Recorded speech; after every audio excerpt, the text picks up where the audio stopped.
I think. I mean, a lot of the operators, I remember going and seeing presentations from operators, from hardware providers, providing all sorts of solutions they thought customers would want. I remember Nokia showing a phone that had 2 slots for SIM cards, one for making phone calls and one for banking.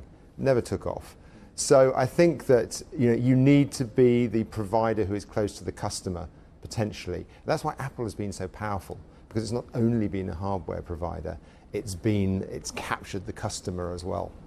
What's the benefit though? I mean, there must be still that benefit of being a first mover in this space, right? I mean, you have likes of TSMC pushing and having pushed chips. Apple's a second mover though.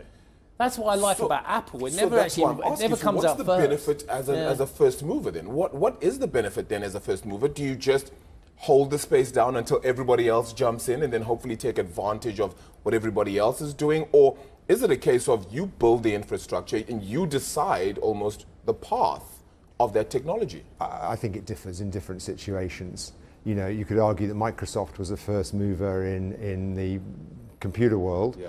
And they have continued to iterate very successfully. It's a very rare company that has remained at the top of the market cap table decade after decade, whereas other companies like Kodak was a top 10 S&P company in one decade and now is non-existent. So you've got to be able to keep iterating and keep developing your business. So does that mean we should look at the AI space now and be very, very worried about the initial players in this? But like you said, it could differ, right? Because it differs for different technologies. Should we be worried about the first movers in AI, or should we just say, well, look, the technology has developed sufficiently? I mean, we've seen this. Big data was a big point. We even saw IoT, the Internet of Things, being something that was supposed to revolutionize things. They haven't all taken off, have they? No, I mean, they have in some places and not in others. And incidentally, IoT and big data are all feeds into the opportunity for AI.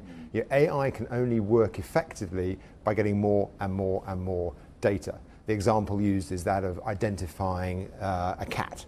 The more images of a cat you feed into the model, the more likely it is to be able to predict a cat picture. And so I think that the key here is that I think it is a different cycle this time. It's financed out of cash flows from many of these companies. In the internet bubble, fiber was financed by debt, and so that caused a lot of problems in the financial markets. I don't think you're going to see that this time, but I do think that there is some hype in the infrastructure side. The expectation from NVIDIA, for example, of a spend of $1 trillion on the data center. Well, if that happens, that's bound to be building well before they come. So you've gone straight to the point I think we should all get to, and all our viewers, probably most of our viewers have pondered it in the last few months. Look at that, 221% higher for NVIDIA as well.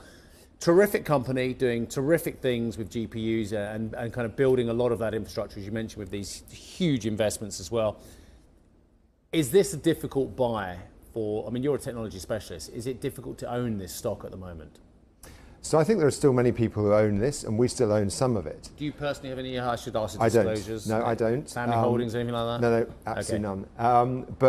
And we do own some in the funds, but we've been reducing it because what we try and do is we try to find the most interesting themes, and AI is a great theme, but then what is the best way to invest in that theme? And it's not always the most obvious way. So our biggest overweight in the fund is Dell, because they're a big provider of AI servers for the enterprise, and it's on 10 times earnings instead of